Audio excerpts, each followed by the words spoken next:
दोस्तों Bajaj housing finance limited की बात करें तो यहाँ पे लेटेस्ट अपडेट निकल के आ रही है। अफोर्डेबल हाउसिंग को लेकर सरकार क्या इस समय कदम उठा सकती है उसको लेकर अपडेट है। इस बार बजट जो आने वाला है वो बजाज हाउसिंग फाइनेंस के लिए कितना फ़ायदेमंद साबित हो सकता है उसको समझने की कोशिश करेंगे। यहाँ पे दिसंबर क्वार्टर के लेटेस्ट शेयर होल्डिंग पैटर्न भी आ चुका है जो काफ़ी उत्साहवर्धक है। यहाँ पे समझने की कोशिश करेंगे बजाज हाउसिंग फाइनेंस जब से आप देखें बाज़ार में लिस्ट हुआ तब से जो लोग हैं काफ़ी ज़्यादा कहते हैं कि ये बहुत ही महंगा है शेयर। और उस वजह से देखें तो इसने 188 का हाई बनाया और उसके बाद वो स्टॉक लगातार नीचे आया, लेकिन अभी भी 100 के ऊपर ट्रेड कर रहा है। लोगों को लगता है कि ये अभी भी महंगा है। क्या वाकई में ऐसी बात है? जानने की कोशिश करेंगे आखिर बड़े फंड हाउस का रुझान कैसा है, एफआईडीआई और म्यूचुअल फंड कैसा निवेश कर रहे हैं इसमें, क्योंकि लेटेस्ट दिसंबर के आंकड़े हमारे सामने उसमें अंदाज़ा आ जाएगा कि आखिर उनका रुझान कैसा है स्टॉक को लेकर। लेकिन फ्रेंड्स उससे पहले अगर आप पहली बार हमारे चैनल पे आए तो चैनल को सब्सक्राइब कर दीजिए, एक बेल आइकॉन दबा दीजिए ताकि जब भी नया वीडियो बने पहला नोटिफिकेशन आपको मिले। वीडियो पसंद आए तो लाइक से जरूर कीजिए। चलो फ्रेंड्स वीडियो स्टार्ट करते हैं। मैं हूँ आपका दोस्त SP दवे और हमारे अपने चैनल ऑनलाइन कमाई में आपका बहुत बहुत स्वागत है। तो सबसे पहले बजाज हाउसिंग फाइनेंस के कारोबार की बात कर ले। स्टॉक की शुरुआत देख सकते हो कि पॉजिटिव हुई 114 पर, क्लोजिंग गुरुवार की 113 के आसपास थी। इंट्राडे में 114 का ही हाई है, इससे आगे स्टॉक बढ़ नहीं पाया, दबाव बना स्टॉक के ऊपर। और क्योंकि इसके पीछे की गिरावट में बाजार थी, बाजार में भी 400-500 पॉइंट की गिरावट हुई, उसका असर यहाँ पे देखने को मिला और इस वजह से 111 का इसने लो बनाया। लगातार स्टॉक नीचे जा रहा है। अच्छी बात है कि क्लोजिंग कम से कम थोड़ी ऊपर की तरफ रही 113 के आसपास, जहाँ पे मात्र 0.18% की ही गिरावट थी, या यूँ कह सकते हैं कि इसने फ्लैट क्लोजिंग दी है। तो निचले लेवल से रिकवर हुआ, खरीदारी कुछ देखने को मिली। अब देख सकते हो कि दिसंबर का जो शेयर होल्डिंग पैटर्न आ चुका है, यहाँ पे प्रमोटर की होल्डिंग 88.75% के आसपास है। अब आपको ये पता ही होगा कि किसी भी पब्लिक लिस्टेड कंपनी में प्रमोटर की होल्डिंग 75% से ऊपर नहीं रख सकते। तो आने वाले कुछ समय में इनको OFS या किसी और तरीके से अपनी होल्डिंग को ट्रिम करना होगा, बाजार में ये शेयर लाने होंगे। करीब यहाँ पे 13.75% की जो होल्डिंग होगी वो बाजार में फिर आएगी। इस समय तो सभी के सभी शेयर लगभग देखें तो प्रमोटर के पास है, कोई भी गिरवी शेयर नहीं है फिलहाल। FI की बात करें तो 1.68% की होल्डिंग थी उनकी सितंबर क्वार्टर में, यानी शुरुआत में जब IPO आया लिस्ट हुआ बाजार में। अब दिसंबर में 1% की होल्डिंग रह गई, यानी 0.68% की होल्डिंग इन्होंने बेच दी है बाजार में। तो FI का तो समझ में आता है। FI सिर्फ बजाज हाउसिंग की बात नहीं है, उन्होंने बाजार से बहुत सारा पैसा बेचा है।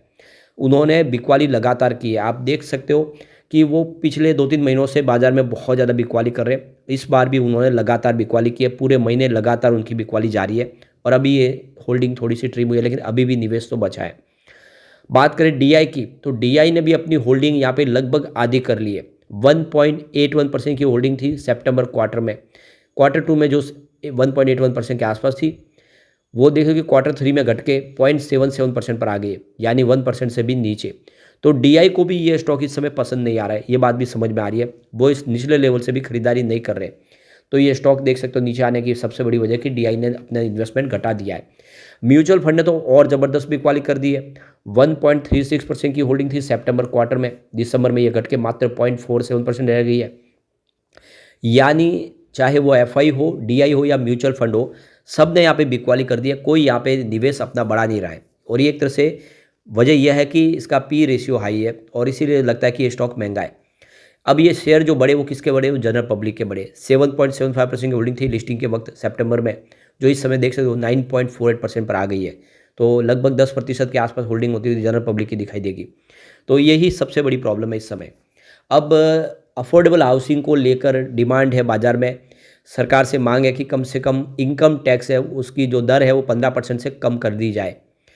तो अब बजट आने वाला है, 1 फरवरी को बजट पेश करेगी हमारे फाइनेंस मिनिस्टर। उसके पहले रियल इस्टेट इंडस्ट्रीज़ की डिमांड है कि अफोर्डेबल हाउसिंग को रियल में अफोर्डेबल किया जाए। इसके लिए ज़रूरी है कि जो स्टैम्प ड्यूटी है अफोर्डेबल हाउसिंग में उसको कट किया जाए, कम किया जाए। जो इस समय स्टैम्प ड्यूटी लग रही है उससे कम हो तो लोगों को जो होम है वो थोड़ा सस्ता पड़ेगा।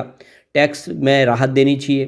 तो अफोर्डेबल हाउसिंग को रियल में अफोर्डेबल बनाना तो सरकार को उसमें बहुत सारे कदम उठाने होंगे। इस समय वो कॉस्ट अभी भी ज़्यादा है, जिस वजह से जो शहरी क्षेत्र है उसमें वो कोई मकान अभी ले नहीं पा रहा है। एक तो सरकार ने जो है उसकी देख सकते हो मकान की जो इस समय खरीदने की जो अफोर्डेबल हाउसिंग के जो तहत है वो रकम 35 लाख के नीचे रखी हुई है, जो कोई भी मेट्रो सिटीज़ के अंदर उसकी जो वैल्यूशन है वो काफ़ी ज़्यादा होती है। तो कम से कम 45 लाख से 60 लाख तक करना चाहिए, ये सेक्टर की डिमांड है। तो यहाँ पे देख सकते हो कि जो सेक्टर के अलग अलग जो ग्रुप्स है, जो सेक्टर से संबंधित कंपनियाँ हैं, उनका ये भी कहना है कि जो इस समय लोन है, लो कॉस्ट लोन प्रोवाइड करना चाहिए अफोर्डेबल हाउसिंग के लिए, जो उसमें सरकार कुछ कोशिश करे कि जो कॉस्ट है, जो इंटरेस्ट रेट है वो कम की जाए। तो इस तरह से अफोर्डेबल हाउसिंग के लिए बहुत सारे एक साथ में फैसले सरकार को करने होंगे, तब जाके ये जो सरकार की मंशा है वो क्लियरली यहाँ पे सही हो जाएगी और लोगों को हर घर का जो सपना हर आम इंसान का कि उसको एक घर हो उसका खुद का, वो पूरा हो सकता है। तो इस सेक्टर के लिए बहुत सारी डिमांड है। तो confederation of real estate developers association CREDAI ने इस क्षेत्र में आने वाली गंभीर चुनौतियों के समाधान के लिए आगामी केंद्रीय बजट में कई सुझाव दिए। तो इन सुझावों में किफ़ायती आवास की परिभाषा में बदलाव, किफ़ायती मकान बनाने के लिए रियल एस्टेट कंपनियों को टैक्स में छूट, हाउसिंग लोन पर लोगों द्वारा चुकाए गए जाने वाले मूलधन और ब्याज दर में कटौती की सीमा बढ़ाना, ये सारे सुझाव शामिल किए गए। और देख सकते हो कि इस समय आपूर्ति में कमी के कारण बहुत ज़्यादा प्रॉब्लम हो रही है। जो अफोर्डेबल हाउसिंग है उसका मार्केट में हिस्सा काफ़ी कम हो गया है और ये जो इस गिरावट का जो ट्रेंड है उसको रोकने की ज़रूरत है।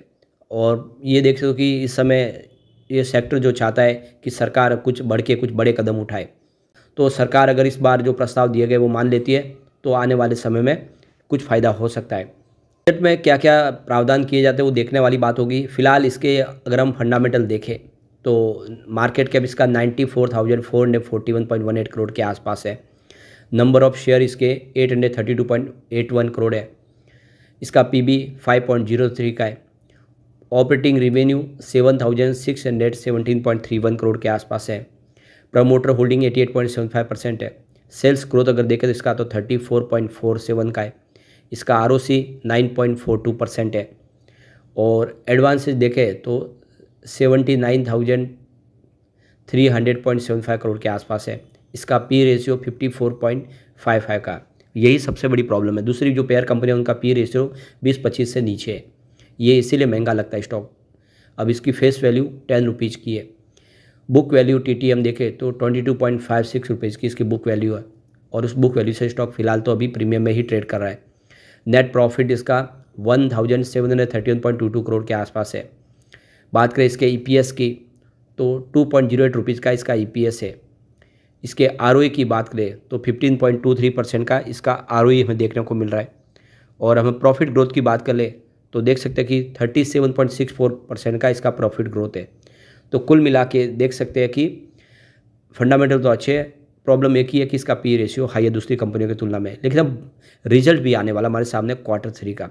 अगर Q3 का रिजल्ट बेहतर होगा तो फिर अच्छी तेज़ी की कल्पना हम कर सकते हैं स्टॉक में, फिर एक उम्मीद जगेगी, स्टॉक आएगा। और बजट में क्या ऐलान होते हैं ये भी हमें देखना होगा। तो 2 ट्रिगर हो गए इसके लिए, ये ट्रिगर काम करेंगे। अगर सब कुछ ठीक रहा तो फिर आने वाले समय बेहतर उम्मीद की जा सकती है, इसीलिए वेट तो करना होगा हमें। लेकिन फ्रेंड्स, कोई भी इन्वेस्टमेंट करने से पहले अपने फाइनेंशियल एडवाइज़र से एडवाइस ले लें या अपना खुद का रिसर्च करें, क्योंकि मैंने वीडियो आपके एजुकेशनल पर्पज़ के लिए ही बनाया। वीडियो पसंद आए तो लाइक से जरूर कीजिए और चैनल को सब्सक्राइब कर दीजिए। Thank you friends.